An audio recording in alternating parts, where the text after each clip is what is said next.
Hello बच्चों। तो कैसे हो आप सभी बच्चों? आई होप आप सभी बच्चे बहुत ही बढ़िया होंगे और आप सभी बच्चों का नेट का पेपर भी बहुत ही अच्छा हुआ होगा। तो आज हम उसी नेट के पेपर के बारे में थोड़ा सा एनालिसिस जो है वो लेकर के आए हैं बच्चे, कि किस तरह का पेपर था और वो पेपर जो था उसमें कहाँ कहाँ से सवाल पूछे गए थे। आपको किस तरह से आगे आने वाले अपकमिंग एग्जाम की तैयारी करनी चाहिए जिससे आपकी तैयारी बहुत बेहतर हो सके और जो आपका टारगेट है नेट क्वालिफाई करना, जीआरएफ क्वालिफाई करना, गेट क्वालिफाई करना, वो सारी चीज़ें आप उस तैयारी की बेसिस पे आप क्वालिफाई कर सको।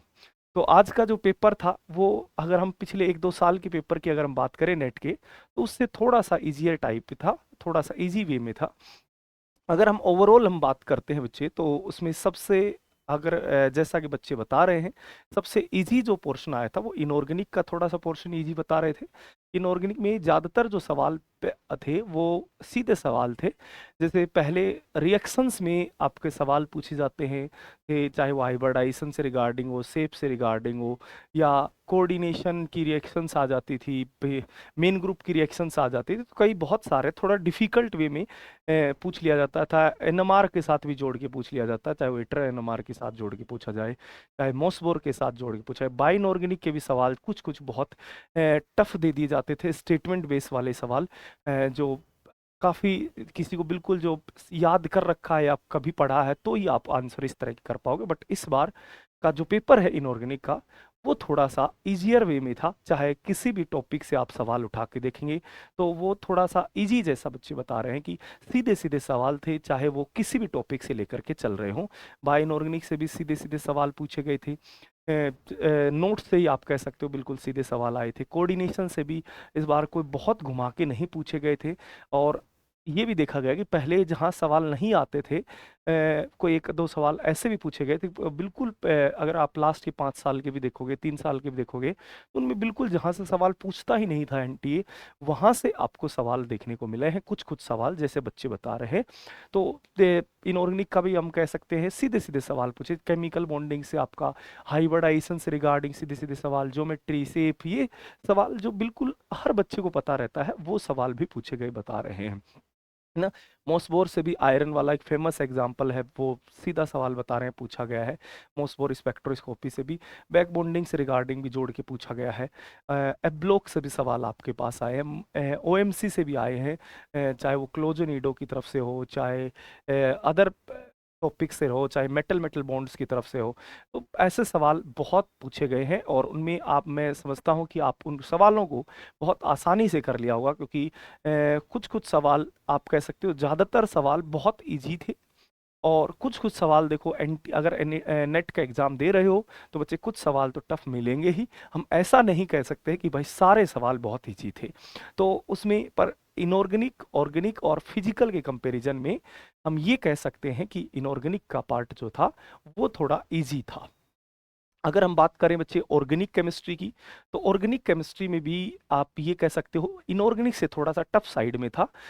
अगर हम ओवरऑल बात करें तो फिजिकल सबसे ज़्यादा हार्ड बता रहे हैं बच्चे, और ऑर्गेनिक उसके बाद, और उसके बाद इनऑर्गेनिक की बात करते हैं, इनऑर्गेनिक सबसे इजी बता रहे हैं।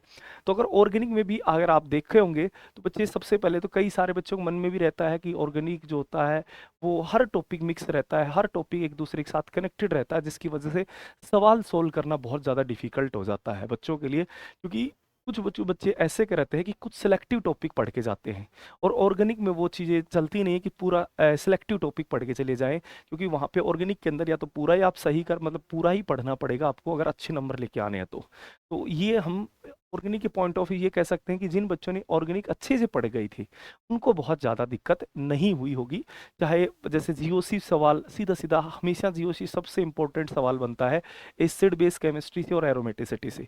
आपने देखा भी होगा कि जब भी सवाल आते हैं तो ज़्यादातर सवाल वहीं से आते हैं। तो आपको पीके वैल्यू से रिगार्डिंग इस बार सवाल देखने को मिला है। स्टीरियो केमिस्ट्री से भी आपके सवाल को बहुत ज़्यादा घुमा के नहीं पूछे गए हैं, तो वहाँ पर भी आप बाईफिनाइल्स वाले वो सवाल आपके पास देखने को मिले होंगे। और भी आपके पास, चाहे वो किसी भी स्टीरियो से रिगार्डिंग, चाहे वो तो वो सवाल बच्चे आपको देखने को मिले हैं। अगर हम बात करें नेम रिएक्शन से, तो नेम रिएक्शंस के सवाल जो बनते हैं वो, नेम रिएक्शंस के सवाल, इंटरमीडिएट के सवाल, मल्टीपल स्टेप के सवाल बनते हैं। तो वो थोड़े सवाल आपको इस बार थोड़े से अच्छे लेवल के देखने को मिले हैं। हम कह सकते हैं कि कुछ-कुछ सवाल तो बहुत ही अच्छे थे, कुछ-कुछ सवाल जो दिए गए हैं वो बहुत ईज़ी थे जिसे हर बच्चा अटेम्प्ट कर सकता है। तो मतलब या तो टफ सवाल कुछ सवाल आएँगे और सीधी सी बात है अगर पार्ट सी की हम बात करेंगे तो उस पोर्शन में तो भाई पार्ट सी अगर होगा तो उसमें तो टफ सवाल होंगे क्योंकि आपको 60 क्वेश्चन में से 25 क्वेश्चन ही अगर करने हैं तो सीधी सी बात है यार कि वहाँ पर तो आपको पोर्शन बहुत टफ मिलेगा। वहाँ पर पोर्शन टफ मिलेगा तो वहाँ पे मल्टीपल स्टेप ऑर्गेनिक के सवाल बनेंगे और उसमें टाइम टेकिंग होता है। ऑर्गेनिक के सवालों में अगर आपको टाइम जरूर लगेगा क्योंकि मल्टीपल स्टेप सवाल आते हैं तो नेम रिएक्शन और इंटरमीडिएट से जोड़ करके सवाल इस तरह पूछे जाते हैं और हर बार पूछता है और इस बार भी पूछा गया है। आपका कार्बीन सवाल हमेशा आता है, कार्बीन से लगभग कार्बीन से हो या नाइट्रीन से हो तो इनसे सवाल आपको देखने को मिलता है। कार्बीन के जनरेशन से रिगार्डिंग इस बार सवाल भी आपको देखने को मिला है जो हर बार ही आता है। ठीक है, उसके बाद अगर हम बात करें इंटरमीडिएट में कार्ब केटायन जो सबसे इंपॉर्टेंट होता है, जो जर्नली इंटरमीडिएट के जो सवाल होते हैं वो सीधे ना पूछ करके आपको किसी नेम रिएक्शन के साथ जोड़ के पूछ लिया, किसी रिएजेंट के साथ वो रिएक्शंस जोड़ के पूछ लिया या कोई और किसी रिएक्शंस के साथ जोड़ करके पूछ लेता है, मतलब सीधा सवाल इंटरमीडिएट से कम आते हैं। जनरली कार्बिन वगैरह के साथ सीधे सवाल पूछ लेते हैं, बट जैसे कार्ब केटायन हो गया, कार्बन आयन से हो गया, तो इनके सवाल मल्टीपल स्टेप्स में आपको जरूर देखने को मिलते हैं। बट इस बार जो है कार्ब केटायन से सीधा सीधा सवाल पूछे गए, चाहे वो रीअरेंजमेंट का हो, चाहे वो हाइड्राइड एफिनिटी से रिगार्डिंग के सवाल हो। तो इस बार थोड़ा सा सीधा सवाल पूछा है तो बच्चों को अप्रोच करना इस बार थोड़ा सा अच्छा हो गया, बच्चों आसानी से उस सवाल को अप्रोच कर सकते थे।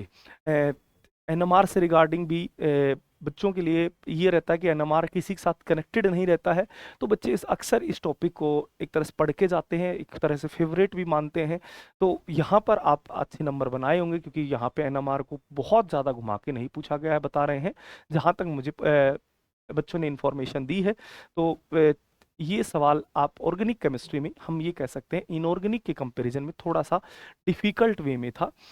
पेरीसाइक्लिक की भी अगर हम बात करें तो पेरीसाइक्लिक में भी आजकल जो सवाल आ रहे हैं वो थोड़े से ट्रिकी कर देता है, उसमें रिएक्शंस वगैरह ऐड करके सीधे सवाल ना पूछ करके।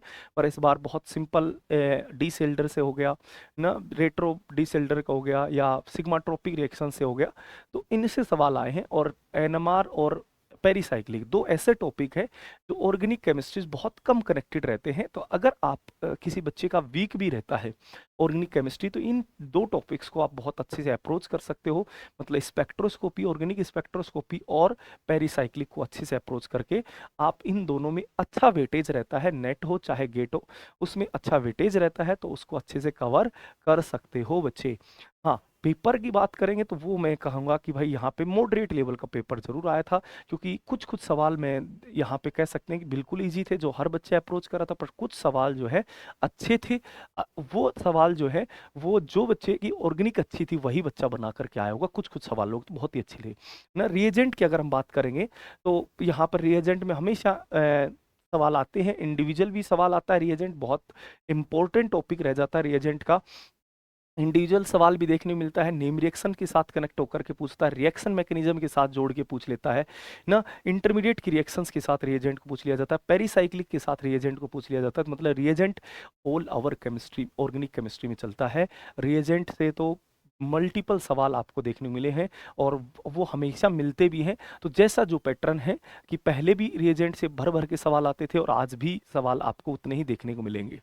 तो ऑर्गेनिक केमिस्ट्री हम कह सकते हैं ओवरऑल, अगर मैं कंक्लूजन बात करूं तो हम कहेंगे ओवरऑल जो ऑर्गेनिक केमिस्ट्री है बच्चे वो इनऑर्गेनिक से थोड़ी टफर साइड में थी, और कुछ सवाल जो थे बहुत ही अच्छे थे, कुछ सवाल बहुत ही इजी थे, और मॉडरेट लेवल के मैं ये कहूँगा जो बच्चे थोड़ा सा पढ़ के गए हैं वो सवाल टफ वाले सवाल और मॉडरेट वालों को अप्रोच जरूर किया होगा और अच्छे नंबर बनाए होंगे, मैं उम्मीद करता हूँ सभी बच्चों के लिए। अगर हम फिजिकल केमिस्ट्री की बात करें तो जिस तरह से बच्चों ने बताया कि फिजिकल केमिस्ट्री चाहे वो ऑर्गेनिक हो बच्चे चाहे इनऑर्गेनिक केमिस्ट्री हो, उन सभी में सबसे जो टफ थी वो था फिजिकल केमिस्ट्री, या मैं कहूँ सबसे जो ज़्यादा बच्चों को प्रॉब्लम क्रिएट की है वो फिजिकल केमिस्ट्री ही ने की है, क्योंकि वो बता रहे हैं कि थोड़ा सा टफ लेवल का फिजिकल आया है। बट कुछ कुछ टॉपिक से ये भी कहा है कि बहुत इजी से सवाल आए हैं कुछ कुछ टॉपिक से, चाहे वो काइनेटिक्स से हो, चाहे काइनेटिक्स एक्टिवेशन एनर्जी वाला हो, इलेक्ट्रोकेमिस्ट्री से, आरएनएस इक्वेशन का हो ना, कोलराउस लॉ से जो सवाल आया है वो थोड़ा सा यूनिट की वजह से, या मैं कहूँ डिफ़िकल्ट बना दिया गया था यूनिट कन्वर्जन। इस बार ये कहा है बच्चों ने कि भाई यूनिट कन्वर्जन्स का भी काफ़ी इंपॉर्टेंट रोल रहा है, क्योंकि और सीधी सी बात है कि अगर फिजिकल केमिस्ट्री को आपको स्ट्रॉन्ग करना है तो यूनिट कन्वर्जन आपको बहुत बेहतर करने पड़ेंगे, यूनिट कन्वर्जन आपको बहुत अच्छे से आने चाहिए, तभी आप फिजिकल केमिस्ट्री को अच्छे से कर सकते हो। प्लस में फॉर्मूले जो होते हैं वो बहुत अच्छे होने चाहिए, कैलकुलेशन पार्ट बहुत स्ट्रांग होना चाहिए, ताकि आपको पेपर जो है वो लेंदी ना बने।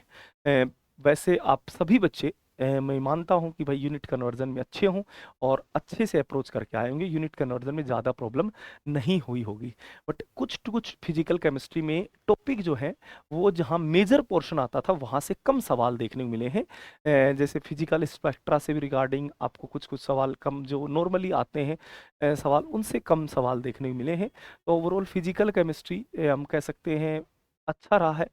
थोड़ा डिफिकल्ट लेवल की तरफ था, चाहे वो क्वांटम के सवाल एक दो सवाल काफ़ी इजी थे डिजनरेसी वगैरह के रिगार्डिंग, तो कुछ कुछ सवाल चाहे वो इनऑर्गेनिक के रहे हों, ऑर्गेनिक की रहे हो या फिजिकल केमिस्ट्री के रहे हों, कुछ कुछ सवाल काफ़ी इजी थे, बट कुछ सवाल जो थे बच्चों को सोचने के लिए मजबूर किए थे। तो हम ये कह सकते हैं ओवरऑल जो पेपर था वो एक मॉडरेट लेवल का पेपर था। हम ये भी नहीं कह सकते इजी टू मॉडरेट, थोड़ा मॉडरेट लेवल का ही बोल सकते हैं, ना बहुत टफर साइड की तरफ बोल सकते हैं, ना इजी लेवल की तरफ बोल सकते हैं। जैसे पिछले साल या और सालों कंपैरिजन बोलते थे हम मॉडरेट टू थोड़ा टफर लेवल की तरफ रहता था, बट इस बार पिछले सालों कंपैरिजन थोड़ा सा पेपर इजी बता रहे हैं, तो हम यहाँ पे थोड़ा सा मॉडरेट लेवल का रहेंगे। और मॉडरेट लेवल बहुत टफ की कैटेगरी में नहीं रखा जाता, क्योंकि नेट का एग्जाम है तो सीधी सी बात है कुछ कुछ सवाल तो हार्ड मिलेंगे, क्योंकि चॉइस मिलती है यहाँ पे कि भाई पार्ट सी जो था वो टफ रहता ही है, उसमें ज़्यादातर सवाल टफ देखने को मिलेंगे। पार्ट जो बी हो है उसमें चॉइस कम मिलती है, 40 में से 35 करने होते, चॉइस कम होती है, तो उसमें बहुत ज़्यादा आपको एक तरह से क्वेश्चन जो है कुछ सवाल कर अटेम्प्ट कर पाते हो, कुछ नहीं कर पाते हो। हाँ, एप्टीट्यूड जो है जहाँ तक बच्चे बता रहे थे इस बार एप्टीट्यूड जो है वो थोड़ा सा इजी था, एप्टीट्यूड में ज़्यादा प्रॉब्लम नहीं हुई बच्चों को। तो लगभग लगभग अगर कोई बच्चा बिल्कुल थोड़ा बहुत पढ़ के गया है तो 5-7 सवाल एप्टीट्यूड से ज़रूर लगाए होंगे उसने।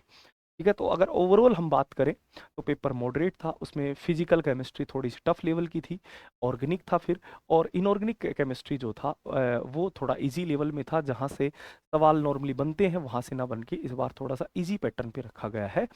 तो अगर हम बात करें कट ऑफ की तो मुझे जहाँ तक लगता है वो लगता है कि 105 से 110 नंबर से ऊपर जिसके भी हैं वो थोड़ा सा सेफर साइड में है। आप कह सकते हो अगर 105 से 110 के बीच में अगर जिस भी बच्चे के आ रहे हैं वो थोड़ा सा सेफर साइड में है, तो ज़्यादा उनको नहीं सोचना है, और अपने जो आप 110 प्लस या 115 प्लस जिस भी बच्चे के नंबर हैं वो ये समझ लीजिए बच्चे बहुत मतलब सेफर साइड की तरफ है, ज़्यादा उनको दिक्कत नहीं होगी, उनका जेआरएफ आसानी से निकल सकता है। ठीक है, तो ये कहानी थी, आप आई होप आप सभी बच्चों को समझ में आ गई होगी, थोड़ा सा क्लियरिटी भी मिला होगा। फिर भी अगर ओवरऑल जो पेपर है वो आप भी देखना एक बार, जो भी बच्चे तैयारी कर रहे हैं और जिनका पेपर खराब भी हुआ है उनको परेशान होने की ज़रूरत नहीं है। आने वाले अपकमिंग एग्ज़ाम दिसंबर के लिए तैयारी करना स्टार्ट कर दीजिए बच्चे, और अभी से अगर तैयारी के लग जाओगे तो आपकी बहुत बेहतर तैयारी रहेगी और आने वाले अपकमिंग एग्ज़ाम में आप अच्छा परफॉर्म करोगे। क्वांटा केमिस्ट्री जो रहेगा वो आपके लिए बहुत ही अफोर्डेबल फीस में आप यहाँ पे एडमिशन ले सकते हो, प्ले स्टोर से आप डाउनलोड करके आप उनको चला सकते हो। Thank you so much.